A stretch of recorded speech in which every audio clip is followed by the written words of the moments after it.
Hi, everybody. Welcome to the second part of our Lunch and Learn series at Grow Associates, Inc.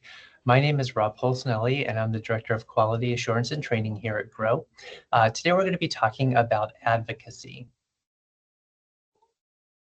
So, the big question that we wanted to start with is why we're actually talking about advocacy now, why it was a relevant topic today.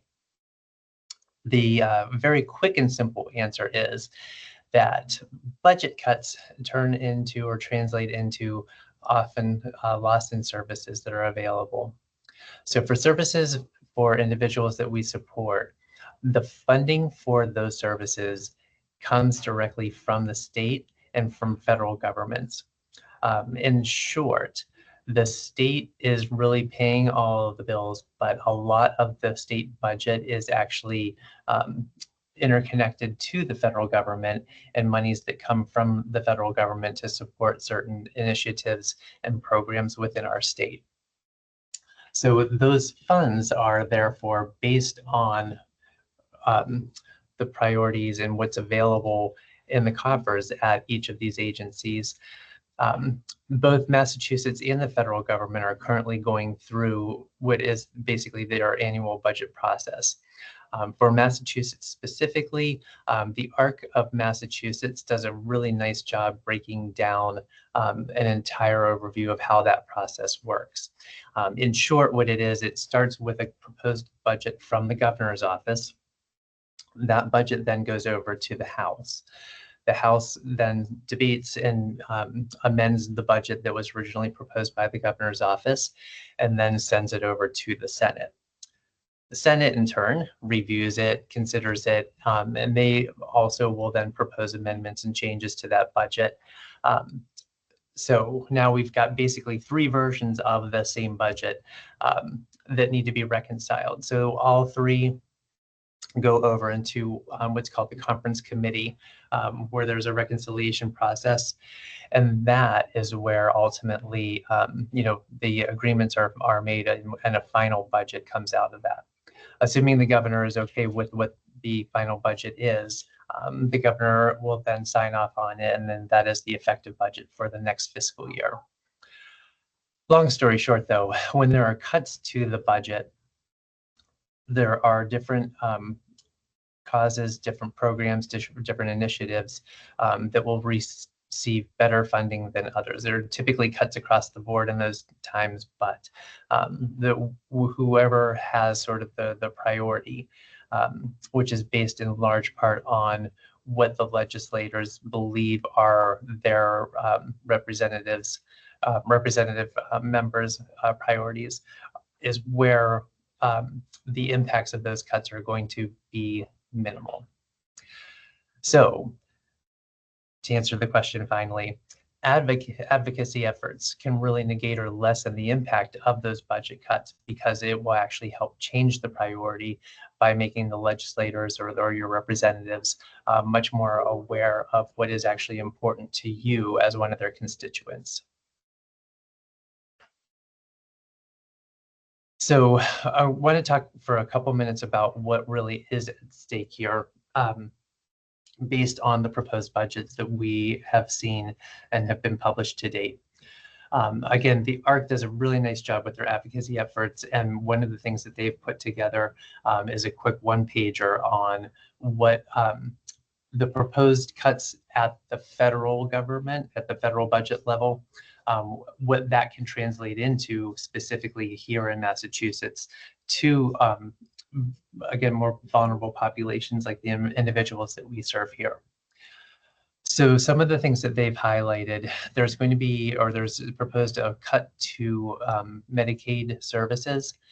And with that sort of what that translates into is the loss of something in the neighborhood of over 250,000 members who are currently enrolled in MassHealth would likely lose their service. There will still be people who are receiving, obviously, MassHealth services. That's not everyone. I think there's something like almost 2 million people who are currently receiving MassHealth support. But 250,000 members would likely completely lose their coverage. Thousands of others would be losing SNAP benefits. So SNAP benefits, for anyone who isn't aware, help feed people who don't have enough available funds to to cover food, and very many of those are children. So that is a lot of hungry mouths that would go unfed. There's also speculation that some of the more a la carte services that maybe aren't quite as long-term, that fall under the home and community-based service waiver programs, could potentially be cut, because they are things that are quite frankly a little bit easier to cut out of the budget. So we have, I believe it is now currently 11 waiver programs running in the state of Massachusetts, and one or more of those could either have cuts to them, or they could be cut completely. And they're also assuming there will be cuts to employment and education supports, beyond the things that were already referenced here. So a lot of things could be very directly impacted by a decrease in federal funding that would come to Massachusetts based on the federal budget proposal that's currently running through the federal legislators. So when we talk about advocacy, what we really mean is really people taking the initiative to speak up and talk to people who can affect change about what it is they want and need, and making sure that people are aware of that.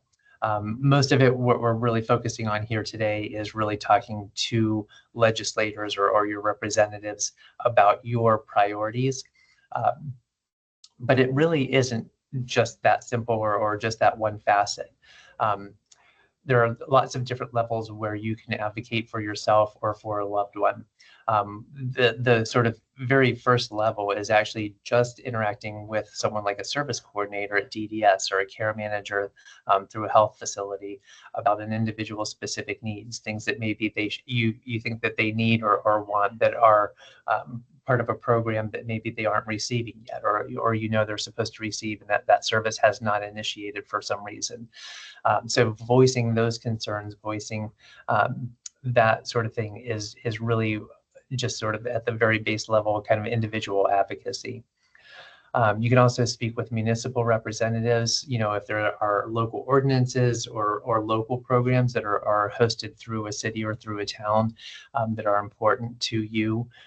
Speaking to either, whether it's town administrators, town planners, select boards, or even, mayor's offices and things like that for our larger cities. And letting people know what's important to you all falls under that category as well. The next step up, and again, a little bit more where we're focused today, is letting state representatives know about your legislative or budgetary desires and concerns. These are the people, point blank, who are really setting our budget in large share with the governor's office. So making sure that they know their constituents are very, vested in whether it's services for individuals with disabilities, or making sure that rates aren't cut for paying for those services, so that we already know there's a big staffing crisis. So making sure those pay rates for the people who provide those services don't need to be cut because of other budget cuts becomes really important, and they really can be the people kind of to affect those changes, or at least limit those changes. Other things that you can do too, though, are even bigger, or sort of beyond just the state level. And so things like participating in nationwide rallies, like we had a couple weekends ago, in support of a specific cause or a specific group. Those types of efforts tend to be more about raising, general social awareness, but also do send a message to legislators, both locally as well as nationally, about priorities, what's important, and really lets them know how people are likely to vote, and that there are large swaths of the population that are actually, very concerned about a specific topic or cause, and will vote accordingly the next time the polls are open. So everyone really should advocate for what they believe in and what they want to see their government doing for them. particularly if you are very, connected to a specific cause, a specific issue. It makes a lot of sense to obviously advocate for that specific issue. Again, the population that we serve here, the individuals themselves, as well as their immediate families, are actually the best advocates because they're able to tell their own stories, and I'll speak to that in a moment. But they are the best advocates and the ones that I think help move the needle the most. Certainly other professionals, or the professionals in the field and related fields, are also, people who do, they depend on these services being there for their employment as well. So they obviously, and you care about the individuals very deeply. So they are really good candidates to be advocates and to advocate on behalf of the services for the individuals. But that being said, you don't need to be connected to anyone, any concerned citizen, anyone who believes in these types of supports or some other cause, really should advocate for that, be able to speak your mind as part of our First Amendment rights. The one other thing that I do like to highlight is also other marginalized groups or populations. So while, we as a community, serving the individuals with intellectual disabilities and developmental disabilities may have nothing to do with another group, and just kind of off the top, say gay and lesbian rights. We may not have anything directly in common where their priorities and our priorities completely line up, and funding our line has a direct effect on that other group, or vice versa. But sometimes there's a bit of solidarity that you can find between groups, where if you can get one group to come out and help support your cause, you can do the same in turn, which then is just increasing the numbers for both populations as they are doing their advocacy.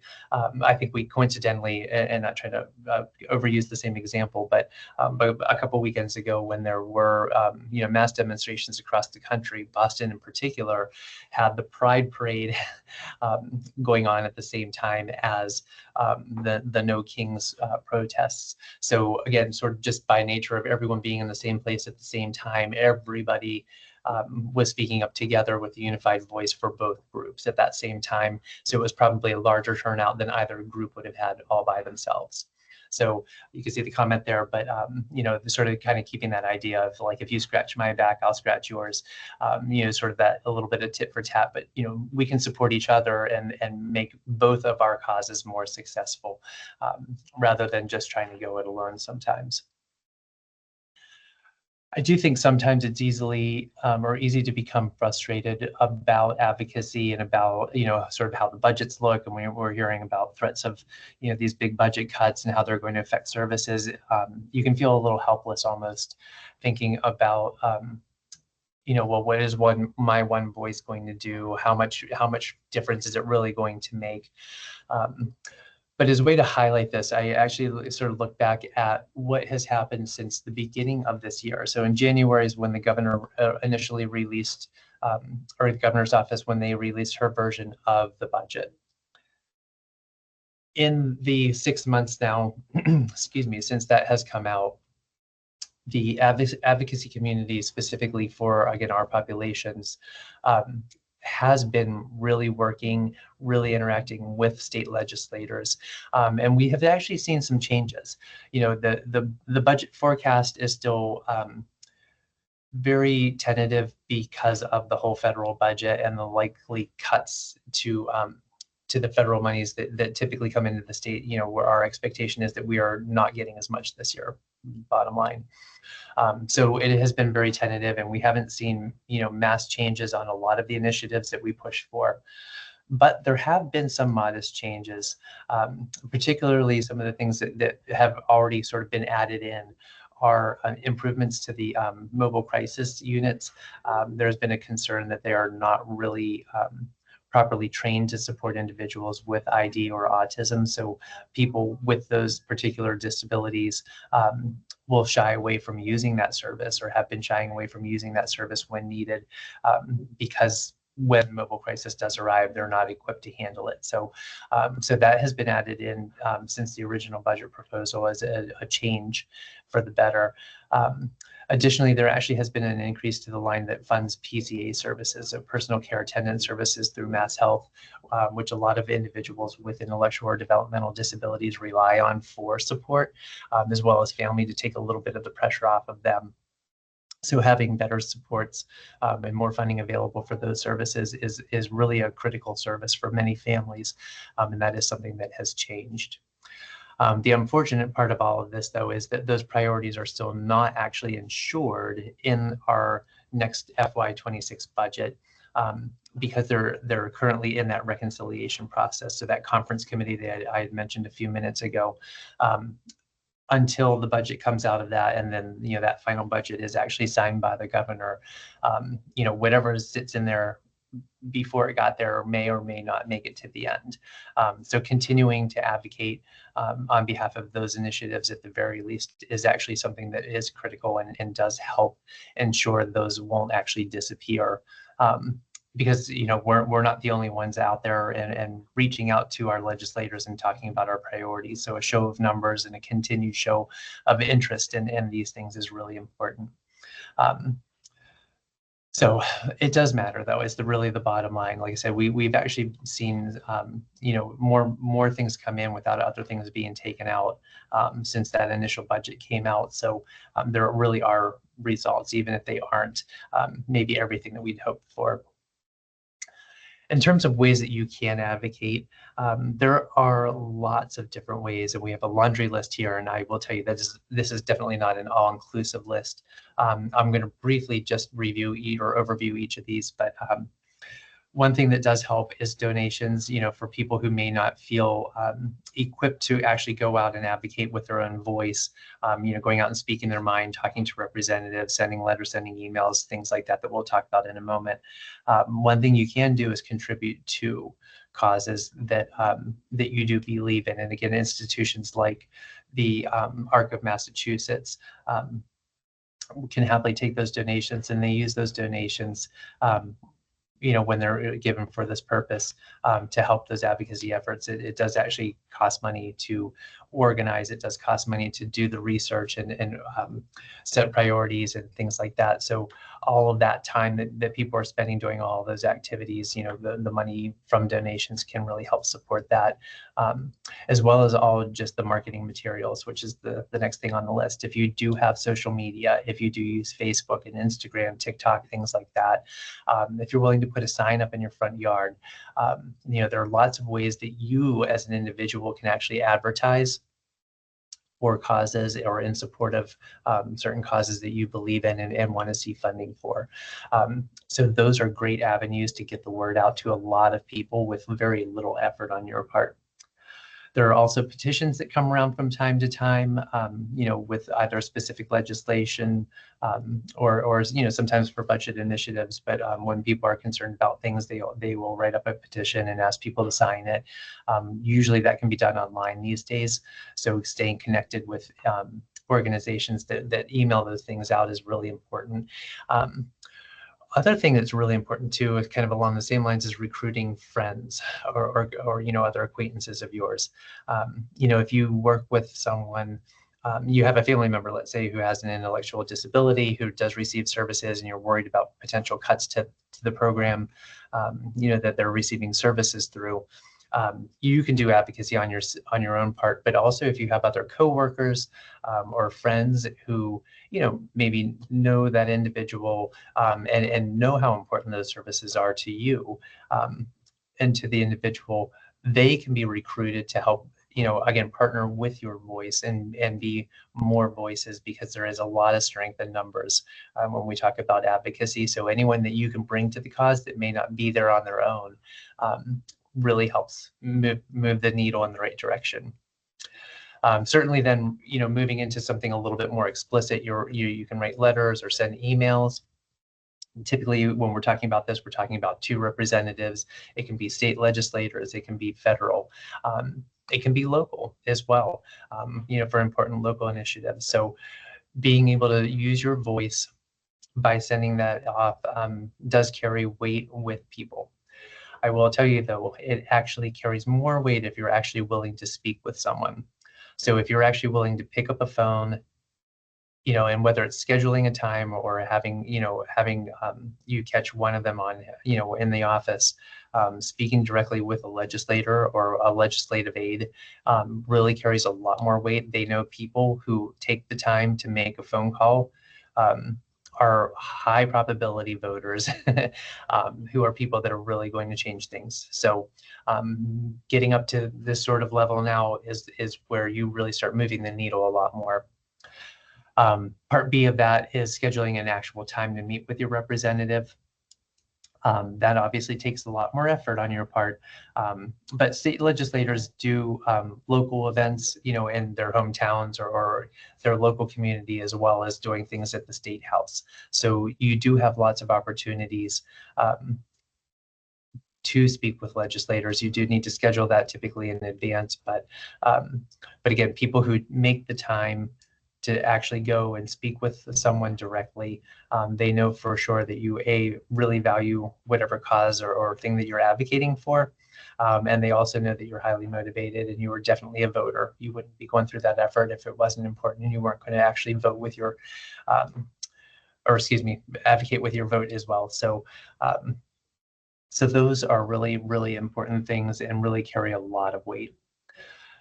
Finally, too, showing up at events. There are planned events that happens at the State House, usually a couple times a year. I think we had a couple this past April, some covering developmental disability services.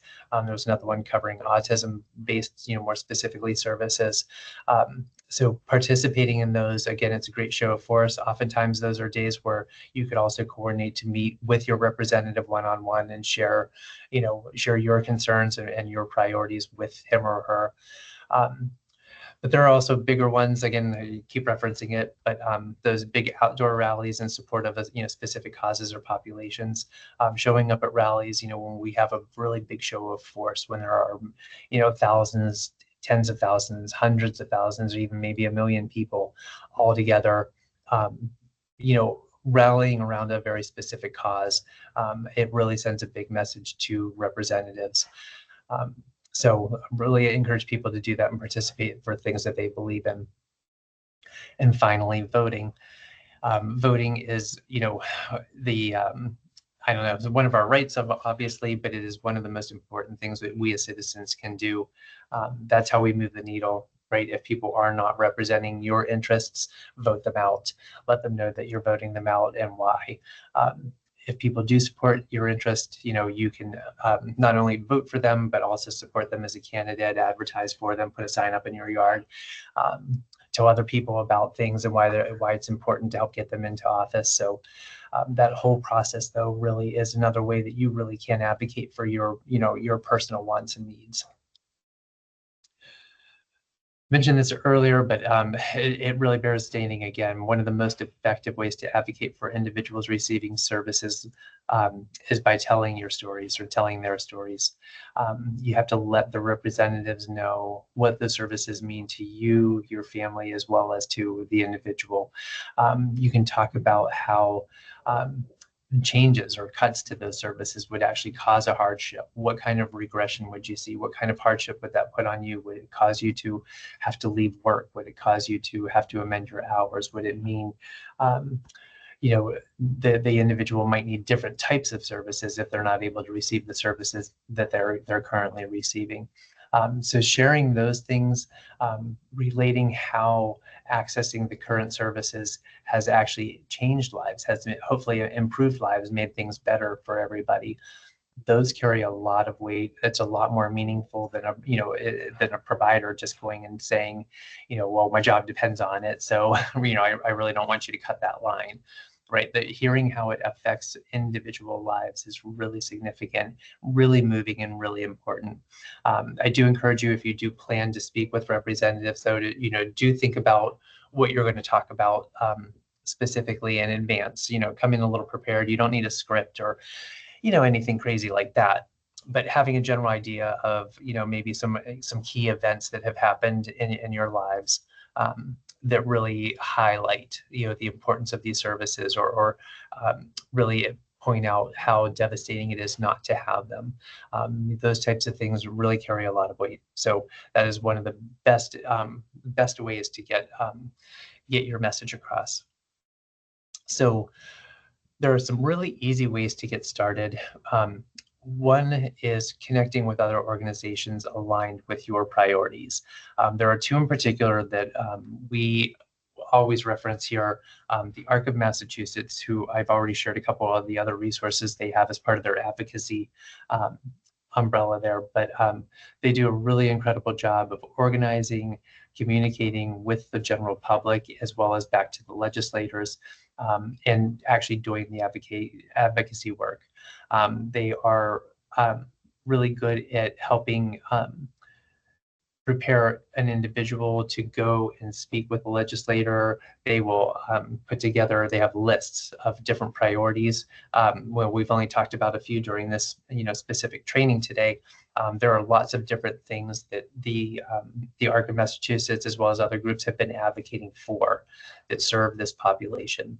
Sort of things have been a little bit refined based on the federal budget, but there's always a need, regardless of whether it's budget season or not. There's always a need to share information about our individuals, to talk about how important these services are. So the ARC really coordinates a lot of that well. They'll also send notices, newsletters, and things like that to keep you updated on changes and what's going on with the process. In addition, the Association of Developmental Disabilities Providers, of which Grow Associates is a member, also does a lot of advocacy work, works with the provider agencies as well a lot, but there is another advocacy wing on their website that you can go to, and slightly different perspective, although things are very aligned with the ARC of Massachusetts, because again, those priorities are pretty uniform across, I think, the population as well as the providers. So that being said, because there are a lot of different priorities out there, sometimes it's helpful to sort of look at all the different things that maybe people are asking for or would like to see, and to narrow it down a little bit so that when you do go meet with a legislator, when you're writing that letter, making that phone call, that it's not overwhelming. Sometimes if it's, you're asking for 20 things, it becomes easier to maybe have everything get a little bit lost in the wash. Whereas if you go in with, 2 or 3 key priority lines from the budget, or key initiatives that you would, would have a really big, meaningful impact on you, your family, your loved one, being able to focus that in can really help that legislator be focused as well, and really focus on, those pieces or those parts that are the most important and most critical. So that is something to consider when you do, kind of, again, take that first step, and you're reaching out very specifically about, certain line items. Some secondary steps are then following through and actually meeting with your representative or different representatives. The Commonwealth has a wonderful tool that you can use. You put in your address, and based on your address, it'll tell you specifically who your legislators are. So that's a really easy way, if you're not already aware of who those individuals are, to find out who they are. It gives you their contact information as well. So I do encourage everyone to use that if they don't know how to reach out to their legislator to find out who they are. And again, from there, you can send those emails, make those phone calls, or most ideally set up a time to actually speak with them. Part 2, the Executive Office of Health and Human Services, which we kind of collectively or typically refer to as EHS.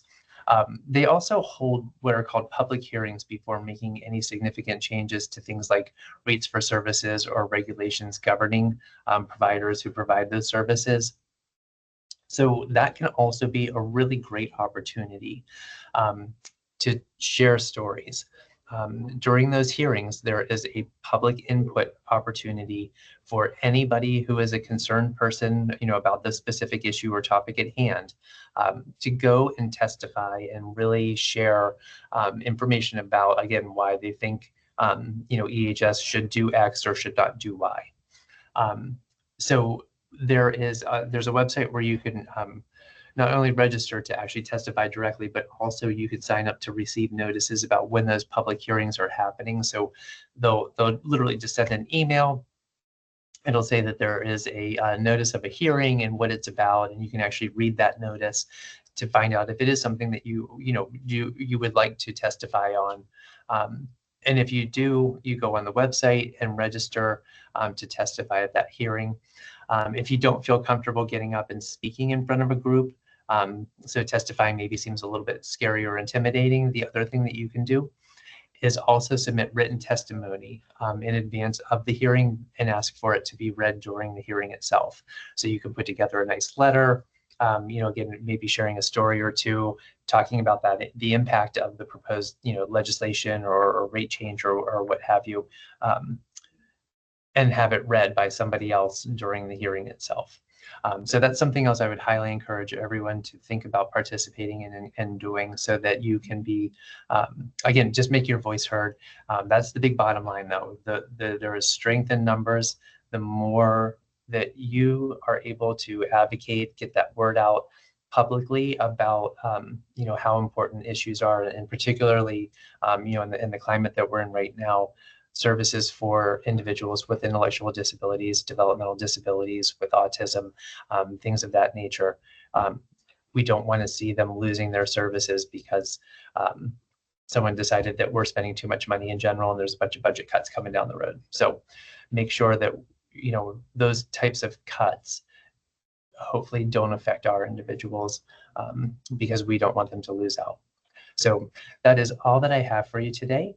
I want to say thank you all for joining in, whether you're listening live or listening at a different time. But we do appreciate you taking the time, and hope to see you again at our next one. So thanks a lot.